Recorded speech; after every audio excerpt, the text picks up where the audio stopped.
Assalamualaikum warahmatullahi wabarakatuh. Perkenalkan, nama saya Anissa Sabrina. Di sini saya akan menjelaskan tentang tantangan etika digital. Yang pertama-tama saya akan menjelaskan kalau hampir semua kegiatan kita itu di era sekarang ini, dari mulai belanja, belajar, bahkan cuma sekedar ngobrol aja nih, bisa dilakukan secara digital. Tapi sayangnya, semakin canggihnya teknologi, maka makin banyak juga tantangan etika yang akan muncul ke depannya. Ada beberapa tantangan yang akan saya jelaskan. Yang pertama itu tantangan penyalahgunaan data pribadi. Banyak aplikasi yang minta akses ke lokasi, kontak, bahkan ke mikrofon yang padahal sebenarnya itu pun tidak terlalu penting atau tidak penting sama sekali dan tidak dibutuhkan. Kadang kita juga asal klik allow atau setuju tanpa tahu konsekuensi ke depannya itu seperti apa. Kemudian yang kedua ada iklan manipulatif. Kita sering banget ditargetin berdasarkan emosi dan kebiasaan, bahkan kadang pakai teknik FOMO atau menyesatkan. Ini bikin orang beli sesuatu itu yang sebenarnya itu tidak butuh-butuh banget, nggak terlalu butuh. Kemudian yang ketiga itu ada kecerdasan buatan AI yang bias. AI bisa bantu banyak hal, tapi juga bisa berbahaya kalau datanya bias. Contohnya AI recruitment yang lebih pilih kandidat pria karena data lama lebih dominan, banyaknya itu pria atau laki-laki. Kemudian di sini itu ada contoh nyatanya. Di sini saya ambil kasus dari Facebook Cambridge Analytica pada tahun 2018.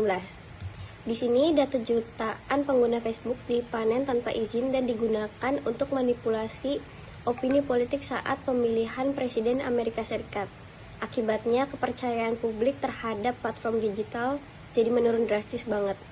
Dampaknya Facebook kena denda miliaran dolar, terus reputasinya hancur, dan yang terakhir itu pengguna makin waspada soal privasi.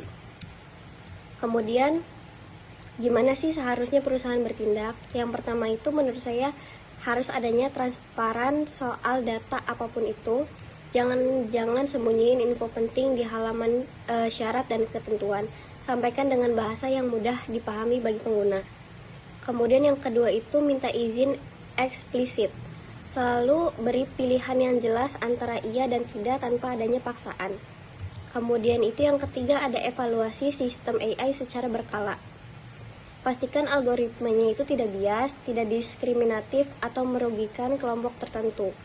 Kemudian yang terakhir itu utamakan edukasi bukan eksploitasi. Daripada iklan yang menipu, lebih baik buat campaign yang lebih mendidik dan lebih jujur.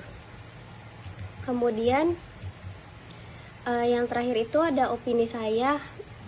Menurut saya kesadaran etika digital itu wajib jadi bagian dari gaya hidup kita sekarang, apalagi buat generasi muda yang lebih aktif secara online atau daring ya.